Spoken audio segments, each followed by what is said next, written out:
Welcome back to the Jab Step by 19 Media Group. Jabari Davis back here with you once again. And yet again, I am excited about this week's panel. We got a banger here for you folks. But before we get started, as always, do me the favor, leave a rating, leave a review. Make sure you subscribe on all of your viewing and listening platforms. All of that is very much, your feedback is very much appreciated. So thank you.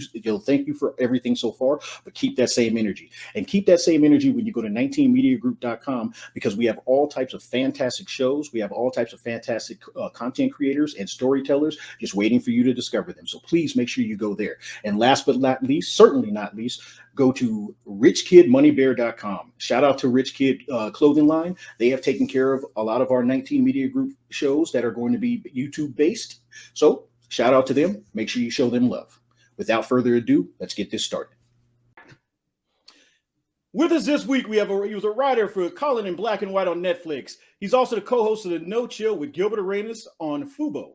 He's also affectionately known as the king of Twitter by many, Mr. Josiah Johnson. Thanks so much for joining the Jab Step this week. Thank you, guys. And everybody out there, that's Fubo, not Fubu, but Fubu is a great brand as well. For us, by us, is for us, by some others. That's what Fubo stands for.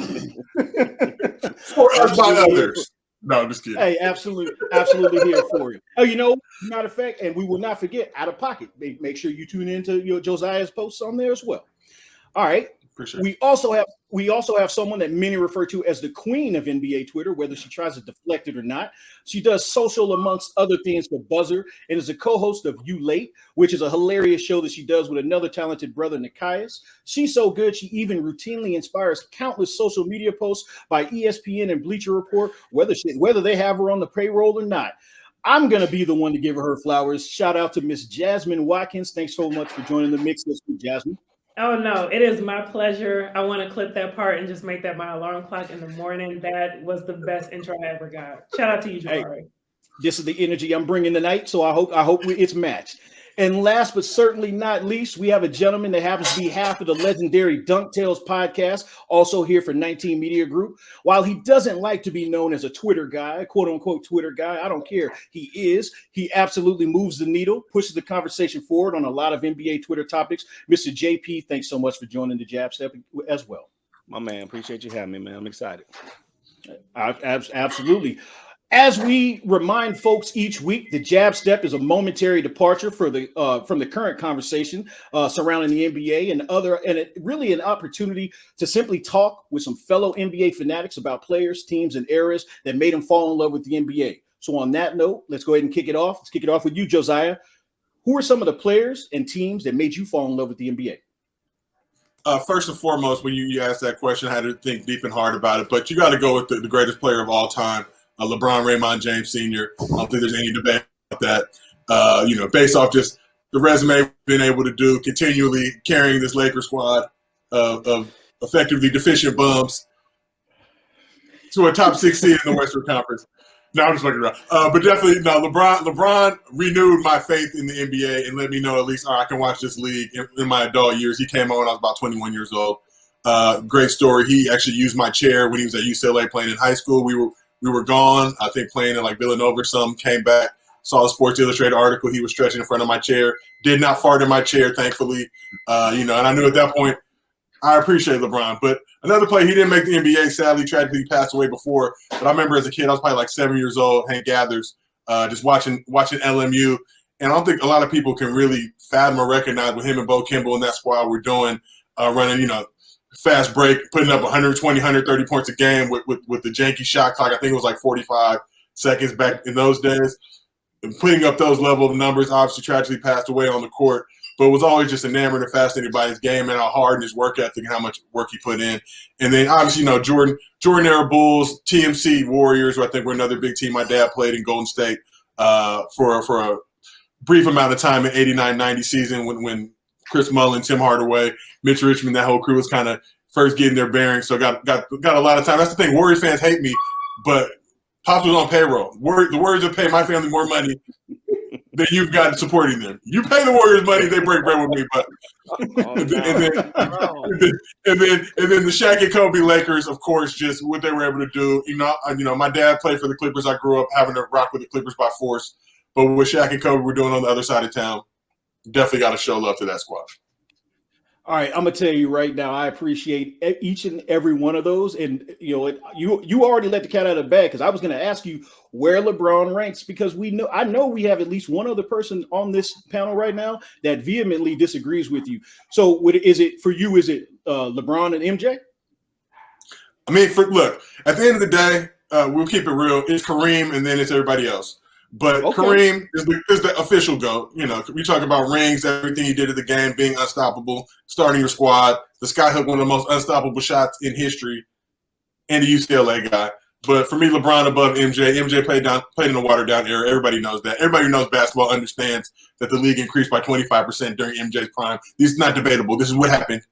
And from that, with just expansion teams just getting made out of thin air, the product was ass. You can ask Magic, ask all the guys, Larry Bird, who played in previous generations, what their commentary was during the time. Ask Dennis Rodman, who was on the team, what he was saying during that time. So it's not debatable. Meanwhile, LeBron played in the hardest version of the NBA, won his last championship in the bubble, which was the hardest version, as we're seeing now, with all these teams succumbing to Rona, half rosters, random dudes getting picked up off the street. JP, myself, Jasmine, we might get 10 days. Hey, we might get 10 days. Get that. Hey, get that check. Keep those checks coming in. I'm here. This is the energy that Jab Step has been needed. I'm so very happy to have you. So the only thing I'll address about that is, there's going to be some folks that are mad, about you giving Kareem that love. I'll just quickly say, look, 4 high school championships in New York when it was real. 3 most outstanding player of the tournament awards when what you call it, if I'm not mistaken, in the NCAA, only player to ever do that. 6 NBA titles, 5 or 6 MVPs. There's a legitimate conversation there. People can debate, debate with your grandchildren, but we'll just keep this going. And on that note, let's go ahead and come over to you, JP. Who are some of the players, eras, and teams that made you fall in love with? I'm going to piggyback real quick off Josiah with, he brought up TMC. So, my pops, he went to UTEP, played for Don Haskins. So, when they would come out here to San Diego and play San Diego State, pops would have me down there. He'd go visit the team. I'd be in the locker room hanging out with him. And Tim Hardaway was the number 1 guy for me at that point when I was a young buck. So we're going to start off with Tim Hardaway. Next is people always disagree with me on that, and that's okay. This is just my personal greatest point guard of all time. That's Isaiah Thomas. Little okay. Isaiah, you know what I'm saying? That dude is a cold ball handler. Like I said, if you tell me it's Magic, go ahead. As long as you don't tell me it's Steve Nash, we good to go. You know what I'm saying? So we go with Isaiah Thomas next just because of the guard that he was. Even though I was a Michael Jordan fan, you couldn't take it away from Isaiah. Obviously, Michael Jordan, I'm not even going to dig into Michael Jordan too much. It is what it is at that point. But one person that a lot of people don't talk about was young Ron Harper. So young Ron Harper was in Cleveland. He was for me, he was the coldest dude next to Michael Jordan. So, when he came out from Cleveland, came out to the Clippers, that's kind of what made me a Clippers fan at that point. But yeah, it's Ron Harper, Tim Hardaway, Isaiah Thomas, and then you'll bring Michael Jordan in after that. For the benefit of the listeners, listeners or viewers that are a little bit younger, can you just talk to them a little bit about young Ron Harper? The fact that he was a 20 plus a night guy, 5 and 5, if not more, high riser. He was actually nobody was saying he was better than Jordan, but he was seen as his contemporary at the time. Let the folks know about him. Yeah, I mean, Ron Harper was a cold dude. He was a slasher, like you said. Had a little bit of a jumper out there. He wasn't taking it out to the 3-point line or anything like that.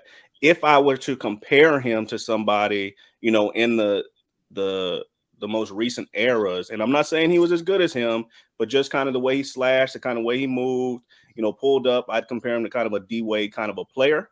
Not that he was D Wade by any measure, but just the way he played, the skills that he had. That's what he was doing, man. And he was when him and Jordan would go against each other, they were battling. I didn't see anybody stop Ron Harper other than himself, really. He was just a cold dude, man. He was light-skinned, so we was right down the same alley as far as I was concerned. Shout out to the Mellow Yellows. All right, yes, Jasmine, yes. we coming to you, Jasmine. That's a great segue. Yeah, hey, we got quite a few on this panel right here. All right, so Jasmine, who are some of the players and eras and teams that made you fall in love with the league? I think I'm gonna go with the obvious one, motherfucking Kobe. This dude, I'm telling you, Lakers, obviously, I grew up watching, well, I'm not that old, but I went back and watched like Showtime Lakers, love Magic, love all that. Kobe taught me you do not have to have friends. Like, he was just like me, where I was just so competitive. I'm here to win. Like, y'all niggas is soft. So I'm here for that energy. Hey, that's how I live every day of my life now. Period. Also, I want to shout out Van Exel. Okay.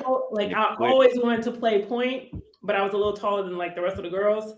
The way this dude would pass and see the floor still is so crazy to me. Let me see. Iverson is another one. I love the swag, love everything. And I'm gonna throw a little, I'm gonna give a little love to the short men out there. Spud Webb, Muggsy Bogues. Love a short man doing his thing in a tall league. And I'm here for that. Oh, you know what? And I got an affinity for great players who just got injured. So I gotta shout out Penny, because I thought that 94-95 Magic team with Dennis Scott, Shaq, Nick Anderson, damn them free throws. I thought that was like such an elite squad. I know. Nick Anderson, he was like an 86% free throw shooter that year, and he missed like 3 He or alligator 4. arm. He alligator armed the mess out of him. Oh god. I'm not saying it's his fault, but Oh yeah. that was a crazy game one. So yeah. Jasmine, what's up with my tall ladies out here? You're always showing love to the short kings. What's up with that? I'm cool with Is it that. just opposites attract? Is it opposites attract? I dated short men. I know. I presumed it, and I knew I was gonna be right. You know, you have to walk with a little confidence, and throw some heels. Okay. Like, if I throw some heels on, you can't be acting no kind of way. Just You got to accept that. You got to accept your fate. You knew the job was dangerous when you took it. If you with the tall ladies. Wait, and let me tell you, just do not be out here lying on it. I see my ladies out here on like Bumble or Tinder. God, don't go on Tinder, but I see my ladies out here on several dating apps, and dudes be like, "Oh, I'm 6 feet," and they have no clue what 6 feet is. So, hey man, anytime someone says like, "Look, I'm 5'10," and I don't have a problem acknowledging that. Anytime someone says like, "I'm like 6 foot," they're 5'10. If they say like, and if they say 5'11, they're probably 5'10. take off. Like, if they, off top. I'm just being honest. All right, so the one guy that I'm going to ask you about is for a player comp, because Nick Van Exel was absolutely one of my favorite players during the 90s. Is there a player comp? Do you see a player comp? And we can open that up to everybody after you.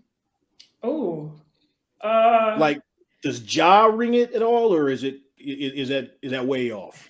No, that's close. I would go a little more mellow, not Carla. Oh, yeah. okay. I like LaMelo, the way he's seen the floor, and he's still so young. I could see a lot of Nick Van Exel in him. I like that. You guys got anybody else, or you agree with that assessment? Man, I'm trying to. So it's been a while since I've seen Nick Van Exel play. LaMelo. Don't call me old. No, I'm not. I didn't call you old. I think I'm dating myself when I say that. Yeah. You know what I'm We saying? here. You know what I'm saying? He was a little bit more shifty with the ball than for me than Melo. Now Melo he's shifty, believe me, but I don't know who I do not know who I would compare Nick Van Exel to just right off the top of my head right now. That's all good. Yeah. Mm-hmm. Yeah. That's the thing, you know what I'm saying? But he had the court vision, but he could get buckets too. I think he was like second rounder pick, like, 37, 38, 39th pick coming out. So I played with that chip on his shoulder and that swag and that anger for all the teams that passed on. And obviously playing in LA, Hollywood, back in the good old days at the Forum, you got to deliver. So he was a legend. The bumping the ref thing. I always rock with dudes who check refs or choke coaches. So they always hold a special place like Sprewell. Because look, sometimes coaches say some shit and you're going to get choked, dog. Like, that's just what it is. Like, PJ Carlissimo thought he was sweet. Like, you fuck with the wrong one. I bet choking is your go-to, though. It wasn't like Sprewell was just choking everybody. It built to that. You've all had people, bosses, who say some shit, and it's like, I will choke the fuck out of you, but I make more money than you, so it's perfectly fine for me to do that. Hey, I'm just saying. PJ, lessons were learned that day. Regardless of all around, lessons were learned on that day. Maybe All Raymond right. Felton. Raymond Felton. We'll go This Raymond dude, Felton. I knew you weren't going to go the entire episode. I knew 1,000,000% Raymond Felton was going to be brought up during this recording. I didn't know it was going to be this early. Man. I got I'm an not agenda, mad at man.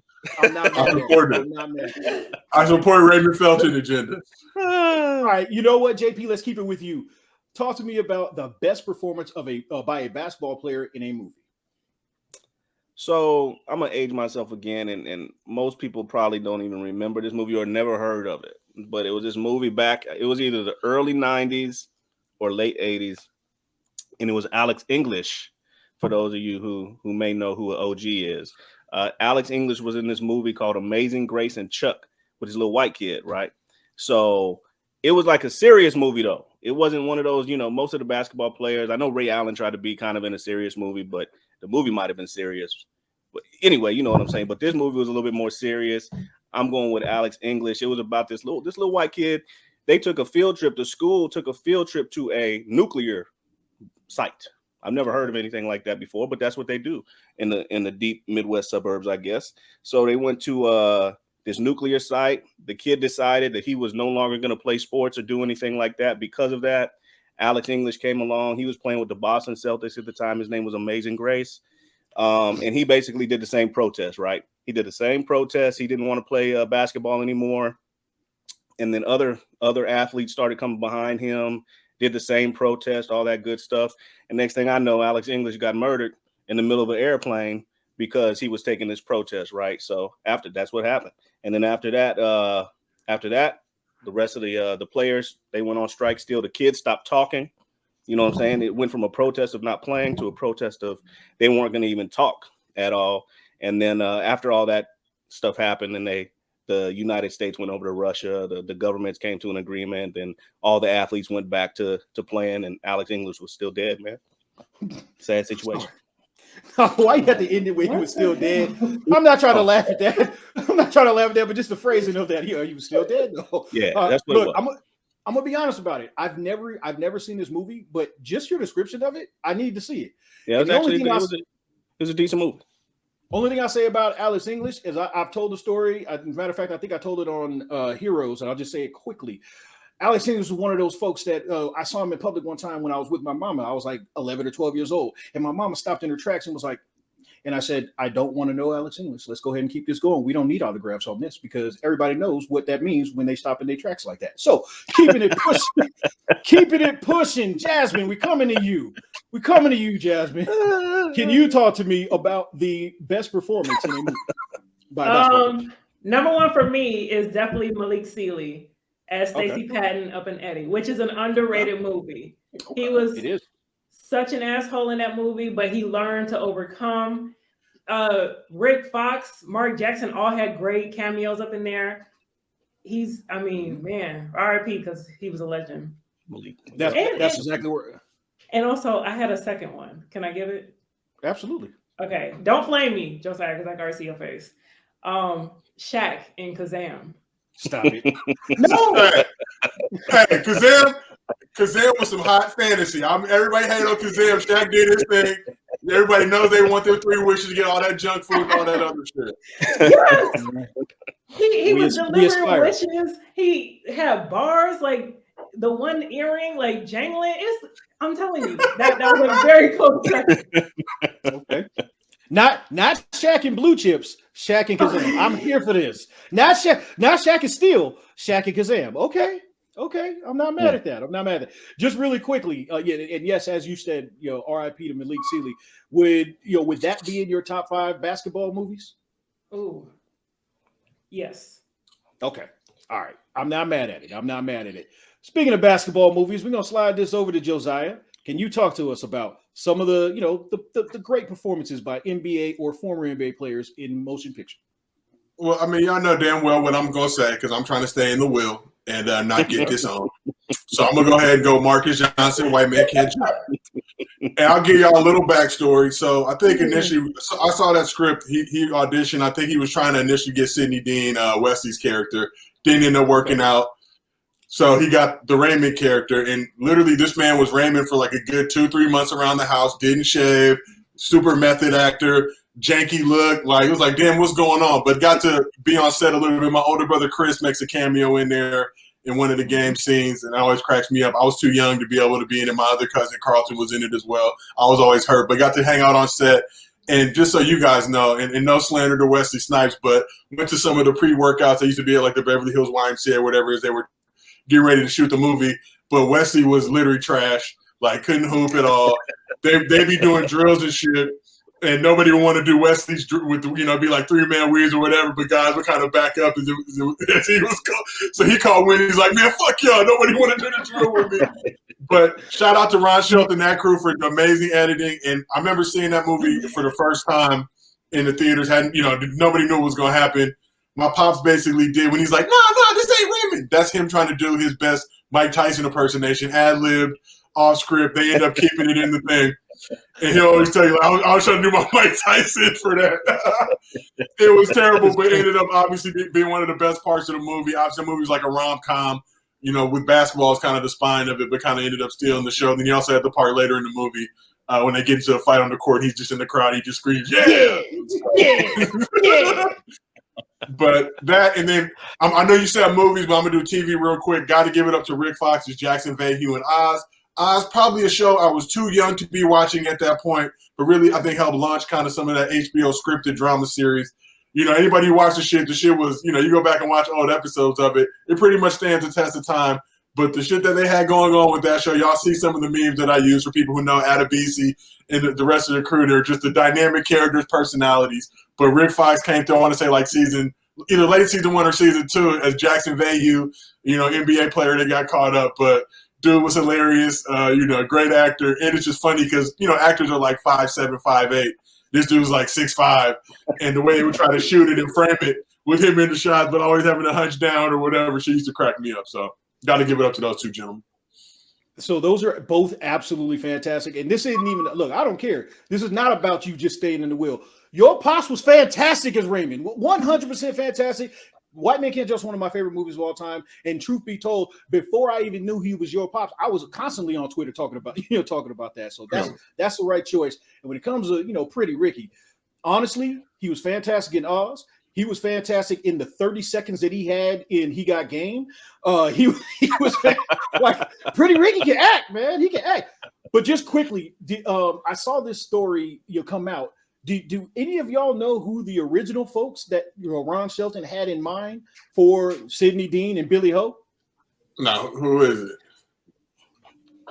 It was Denzel Washington and Keanu Reeves. Those were the original folks that they wanted in those roles. And I'm going to tell you right now. Look, that movie would have been ass, man. It would have been terrible. That shit would have been so trash. Check up. Woody and Wesley though had like 4 or 5 movies after that. Money Train, all the other shit they were doing. Yeah. They were just natural. They belonged in movies together. Like the great, Can you really like mentally bring it to yourself having Keanu Reeves hustle you on a bath? Like that's not even never. You know what I'm saying? Bill and Ted.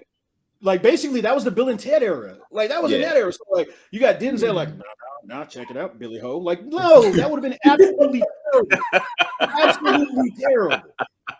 So Denzel likes hoops, but he's trash. You know what I mean? He likes hoops, but a lot of people like hoops, but you throw the ball out, show me the jumper, and it's that shit out of here. Shout out to back in the day. I used to hoop a little bit with Cube, same deal. But hey, no disrespect, no disrespect. He's still a legend. It's true though. It's the truth. All right, let's keep it going.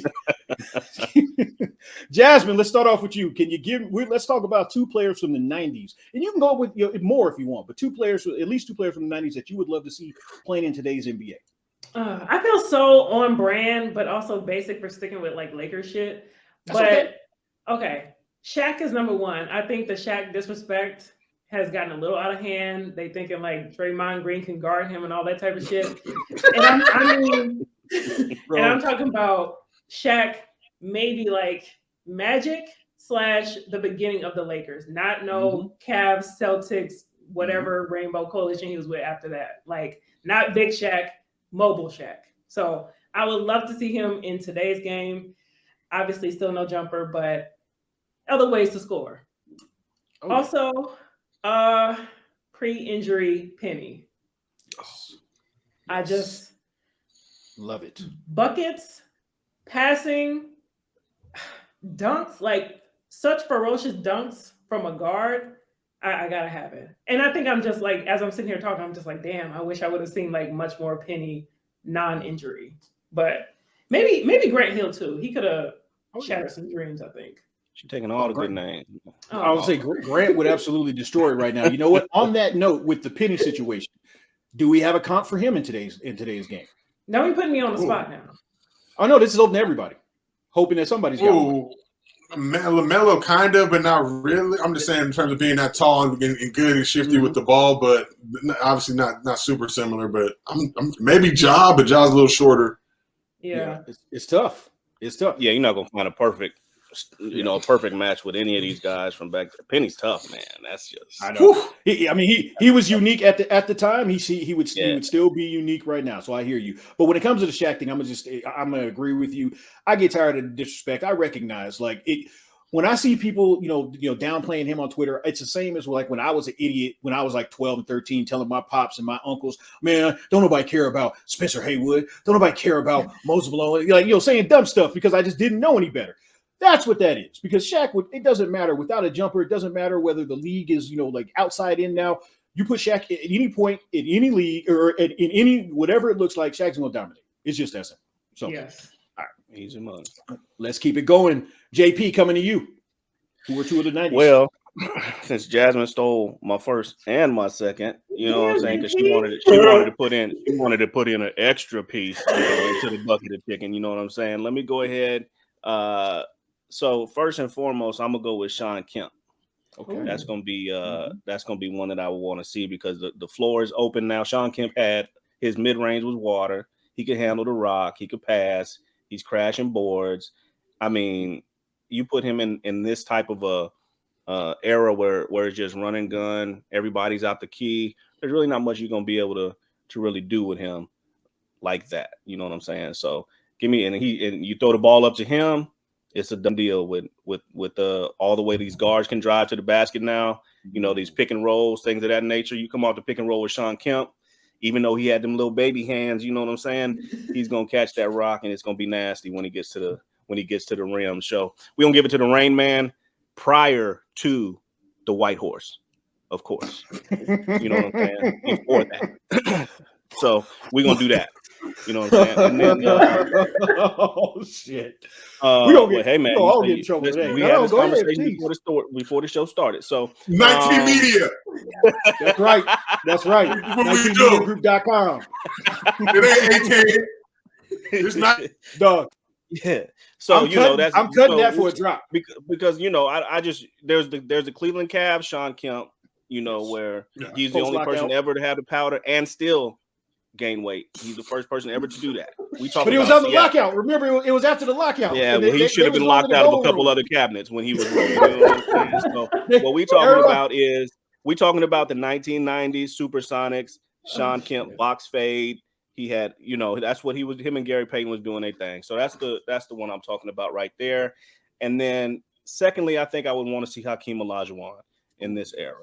I think I want to see him get down 6'10". He basically would be a center. He probably could in this era. He definitely could go down to the 4 if he wanted to. He'd be the 5. He didn't really get to show everything that he did on a nightly basis. He could handle the rock. He could shoot out 20, 22 feet. I'm sure he would be able to extend that to the 3-point line. So give me Hakeem Olajuwon and see if Draymond Green can stop him as well. Look, and I love Draymond. I think Draymond is absolutely fantastic. So to be clear, none of us are slandering Draymond. We're slandering at all. We're slandering young fans that just don't know any better. I saw you. That just don't know any better. Just real quick before we wrap this conversation with Josiah, is the Alton Liston pointing dunk a top 5 for y'all of the old school? That was nasty. I mean, look, I still crack up to this day. And shout out to Alton Liston. I don't mean any disrespect, but all the disrespect, you got dunked on for the record book. It was the Chris Gatling dap up. I mean, the funny thing about Shawn Kemp is after every dunk, he always did something, whether it was like a shoulder shot. He was always he had a move for every single time. And you know when the dude just gives you the point, and this is back like this is a Twitter era, you know, all through China, you know, it's never ending. You know what I'm saying? I'm thinking like Moscow. Yeah. Moscow never recovered from getting just the Blake Griffin grill skimmish. So yeah, that's a tough one. All right, fair enough. Let's go ahead and come to you, Josiah. Who are your '90s guys that you want to see? First, I'm gonna go random because when you asked me this, I was smoking some medicinal and it made me really think. And I was like, "Ooh, Cliff Robinson." Cliff Robinson. Uncle Cliffy. Yeah. But the thing is, Cliff will be playing in a league now where, you know, you talk about Portland, weed is legal, it's very fire and desire. You know, he might have to deal with some other things, clan and whatnot and whatever. People not showering enough. But just talk about, you know, stretch four, you can play the 4 or 5 kids, jumper, this stuff he was doing back in the day. And this is always the thing I say about, you know, you look at somebody like KD now. KD was coming up in those times.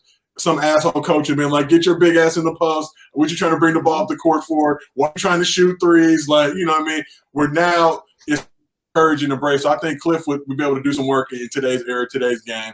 And then secondly, just because I'd love to see him just talking shit to people, I'd love to see him and Draymond go at each other is Charles Barkley. Just what he was doing at that height, 6'4", 6'5", just the beastliness.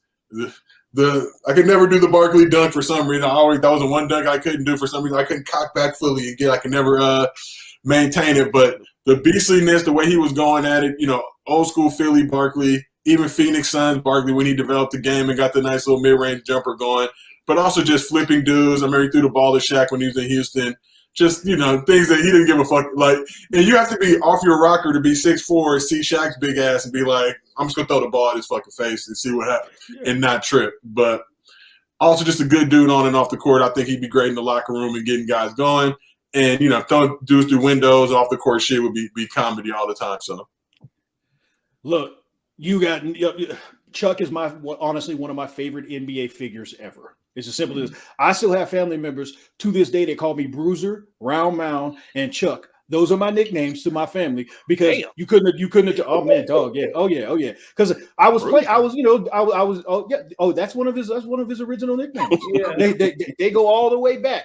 All right. The last time I'm going to ask this and it's specifically because this came up last week. I said there's no good comp for Chuck because who the hell is going to be 6'4", 6'5", doing what he's doing? Is there anyone even close to him in the league, Josiah? I'm trying to think. Who's that beastliness? I mean, maybe Zion's. I know Zion's a little bit bigger, and we haven't really seen him, you know, fully. But Zion's like a hybrid of like Barkley, Rodney Rogers, like, you know, just in terms of just the beastliness. The beastliness of, and they're not comparable as players, but when you just look at Rodney as a beastliness, like how, like big biscuit eating, how did you, you know, carrying all that weight but still fluid and motion and moving and yamming and whatever. But maybe Zion, but that's maybe it. Not even really Zion, just to be honest, because we ain't seen them. We had to BS it. I'm not gonna lie, my comparison was terrible, but I was like, maybe Zion at his absolute best, you know, plus like a weird hybrid of Miles Bridges too. And I know that like that doesn't make a lot of sense, but for whatever reason, that's the way it computes in my mind. But the truth of the matter is really just because Barkley is like one of one. Like I don't think you see another one of him. So either way, I appreciate it. All right, we got one last topic that we're gonna get out of here on. You guys are, you know, all three of you, you know, were athletes in your own right or continue to be athletes in your own right. I'm not here to, you know, question anything. JP, let me get the songs that were on your hype up playlist when you were playing. Oh man, I gotta think back to. Okay, let's see. When I finished playing, the song that was really just banging at the time was "Welcome to Atlanta." Okay. That when if that shit hit the warm up line, it was a done deal. Somebody was finna get lit up that evening. I'm just letting you know because that just got me hype at that point. Let me see a few other songs that got me right. I gotta take a look at. I got you. You had "Do or Die" on there. Oh man, so "Do or Die," and "Twister." Listen, you guys, everybody be talking about Jay-Z and all. Listen, it's "Do or Die" and "Twister" before every single game. Like if I was riding to the game, if I was on the bus, on the plane, whatever it was going to be "Do or Die" and "Twister." I had a bunch of dudes from New York on my team. They used to hate that shit because I was driving and we were listening to "Do or Die" and "Twister." We wasn't listening to Jay-Z. We wasn't listening to anybody else but somebody from Chicago at the time. So when you listen to "Twister," it was adrenaline rush. Do or Die. It was Pope Pimp, still Pope Pimping. Yes, sir. Although that was what it was. You know what I'm saying? That was it. Yes, sir. So now when it was time to play out, that's the mood I wanted to be in. You know what I'm saying? So Do or Die. Twister probably has one of the coldest albums in the history with Adrenaline Rush. Nobody really knows about that. Check that out for everybody that listens. So there was a couple of songs on there. I don't know why it got me hyped, but it got me hyped. Because Do or Die and Twister, they rap about a little bit different stuff than just, trying to go out there and kill you. So that was it, man. Give me those boys from the Midwest.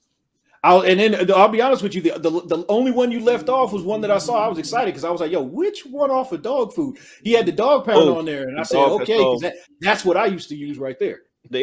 First of all, the entire album was cold. So that was back, when I was first getting into college. We'd be on the bus going the bus going to games, or we'd have a long road trip. The Dog Pound was always going to be even Corrupt. His album was going to be in there as well. So it was West Coast, Midwest. And then just if I was in the layup line, it was Welcome to Atlanta. You know what I'm saying? I probably would favorite Chicago because that's where the real GOAT of the basketball world is played at. That was Michael Jordan. So we're gonna go ahead and we're gonna go that route with it. But I'll go ahead and get off my soapbox at that point. You know what I'm saying? All right, I'm not mad at it. I love everything you just talked about. I'm here for it. Same thing with yours, Jasmine. Do you remember yours, or do you need reminders? No, I can remember because y'all gonna know where I'm from after I say these. Crime Mob, Nugget You Buck, Archie, We Ready, Baby D, East Side versus West Side. Oh, Trillville, Never Ever. And then it gets a little weird because I remember putting like Janet Jackson, like If, which is like a highly sexual song, but it gets the people going. Don't hate you, Barry. I see. No. It is a sexual song, but it's got that little hardcore beat. I got you. I think I put like Montel Jordan on there. This is how we do it. You did. That right there was where I wanted to go because you put This Is How We Do It on there. And I'm going to be honest with you. It's a lot of folks. Look, people that try to be cool on Twitter that clown This Is How We Do It and Return to the Mac and all those jams. Go to hell. They always will be fire and they will always be bangers. Yep. Bangers. No, Montel Jordan was running LA. Any was a hooper. So any was I remember my pops lived at the Fox Apartments in Culver City. We're in the gym working out, and like they're showing Montel Jordan around because he's about to get a crib over there. And we're like, Jordan! And that's how we felt. Hey, he might get a 10-day coming up here, so you never know. He's doing a 10-day for the Lord right now. You know what I'm saying? That's the direction he's going. There we go. All right. I'm here for all of those. I'm here for all of those. Josiah, why don't you close us out? Let us know what were you bumping before you were getting your hooping on. It's hard because growing up in Southern California, I was born on the East Coast but lived in SoCal for the majority of my life. Obviously, we had a good run early '90s with the Snoop and the Dre and Pac. But when I was in high school, like from like '97 on, we had like Wu-Tang. I think it just come out with their second joint, so we were playing that shit. Triumph, a lot of Jay-Z. Immediately. Reasonable Doubt early. One of the first people in LA bumping Reasonable Doubt. Was on that Do or Die too. When you brought that up, it really brought back memories because just the way these dudes went. Obviously, when Twisted came in the mix with them, it was just such a pimping. It was just like, ooh, like these dudes, their flow. It was just like trying to keep up with the lyrics and like trying to learn all the words and not fuck up was definitely an achievement. But Jay-Z, we used to come out to like So Ghetto and Do It Again. I remember I had a couple teammates from New York. I went to prep school. So they brought them in. So we were bumping a lot of stuff from the East Coast around that time. Obviously, like DMX, Rough Riders Anthem, a lot of Gangstar randomly. But Gangstar still, I think, is one of the most underrated, when you talk about crews, to go out there and do it. Like, people just, banger after banger, but nobody really rock with it. But was definitely heavy on that stuff. And then, I was in private school, so we was getting a little bit to the other side as well. A little Aerosmith and whatever was cracking. Had a little whatever. Get a little bit of that in. I remember. So I went to. I'll tell the story quickly. I went to high school with Nicole Richie, and this was like before she kind of blew up and did all this shit. But she literally had like Wyclef come to our prom and perform. And it was literally to this day, it was like, I was like the most fascinated. Like, why would Wyclef pull up to this prom? How much did they really bread him? Like, did he get some Lionel Richie plug on the backside of it? Never really knew, but he came through, did like 3 or 4 songs and dipped out. It was just like, damn. Okay, I gotta ask, which high school did you go to? Because I went to private school in Southern California as well, but we didn't have Lionel dancing on the ceiling or any of that coming through. So Montclair Prep, it no longer exists. One of the most shadiest school. Like you can show up to Montclair Prep on Sunday at noon, be enrolled for classes on Monday. You know, I could do all the dry stitching I want now, but it was like her, like Khloe Kardashian was there when I was there. Like it was like basically you got kicked out of another private school in LA. You ended up in Montclair Prep. But so you got to imagine a lot of rich kids with issues, but they would end up there for brief spats before they went on and did whatever. So my friends went to Montclair Prep, and I have to imagine. Wait a second, were you on the team when Dave Washington was on the team? Who? For Montclair?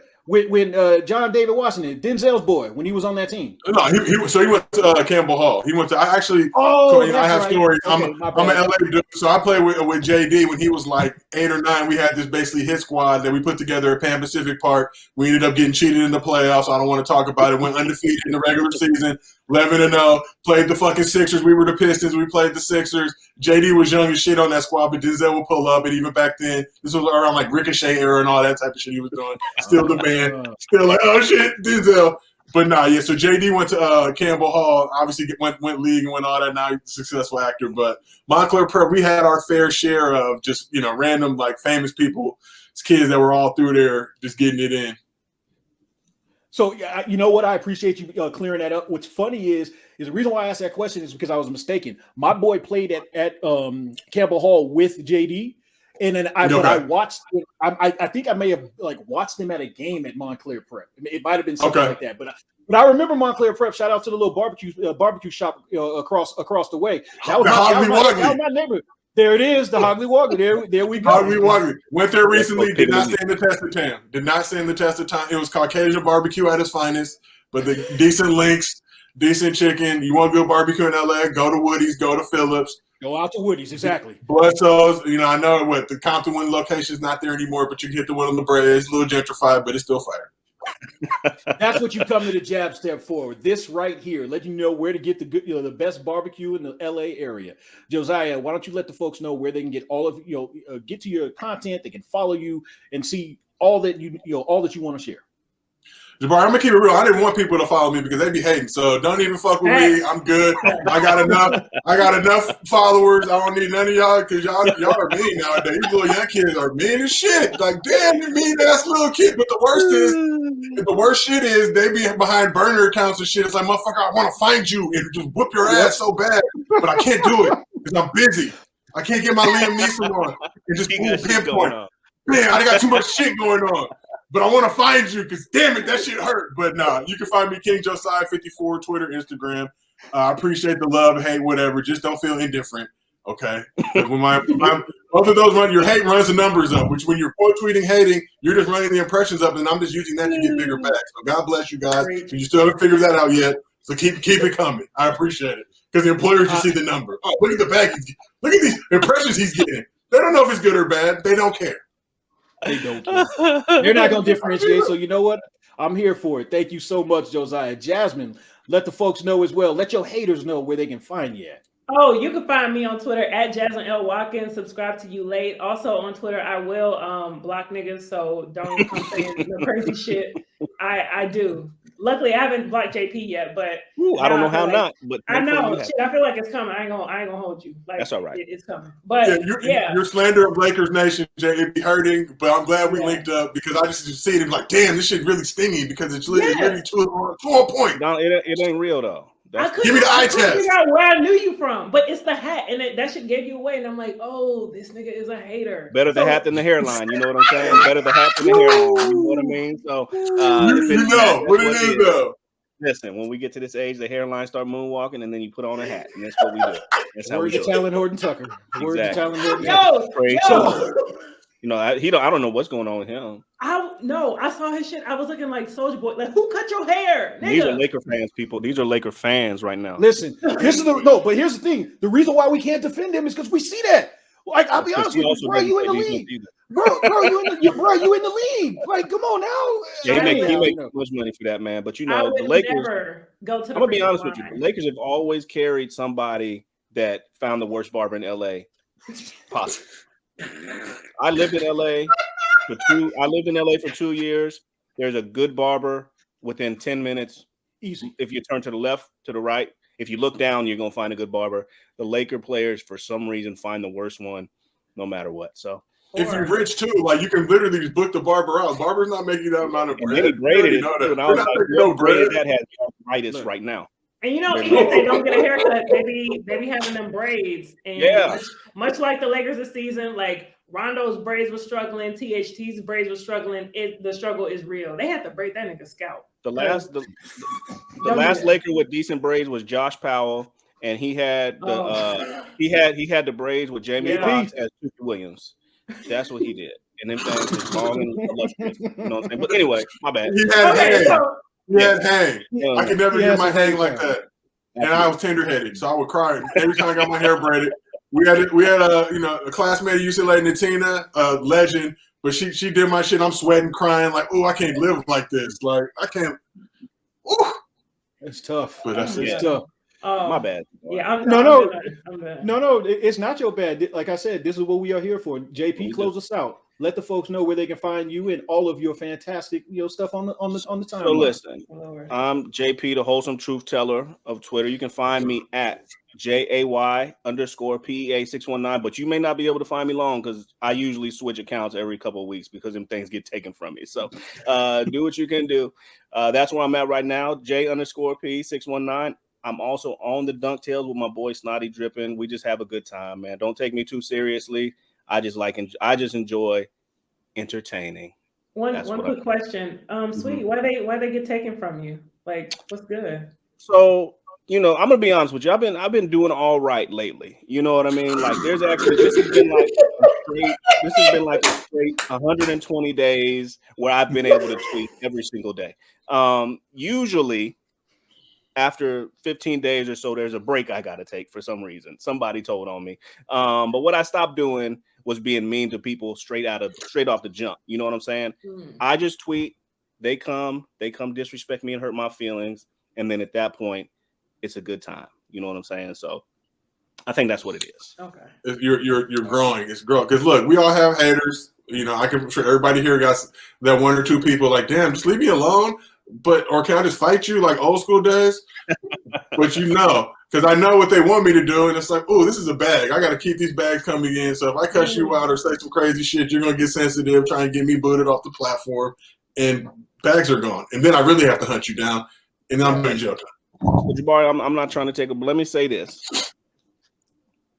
if I tweet something that I want to tweet, and it hurts your feelings, that's your problem. That ain't mine. I'm not tweeting towards anybody.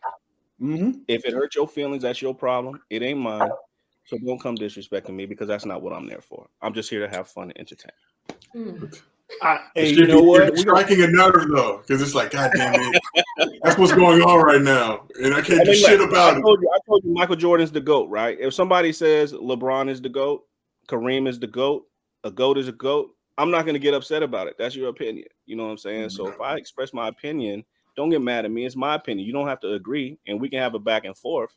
But if you do want to get disrespectful, we're going to have a good time for everybody to see. Hey, he basically said, I carry that thing too. Okay then, sir. All right. We don't want that. We don't want that smoke. There we go. And I'm tagging Jasmine next time too. I do it. Folks, again, I truly appreciate it. This was a heck of a lot of fun. I hope the listeners truly react to this. Matter of fact, for the listeners' sake out there, make sure you go and follow these folks. Make sure you support all of their products. Make sure you review, rate, show them some love. Because if you don't, you're a punk. That's how we always end things here on the Jab Set. Thank you for listening. Appreciate you.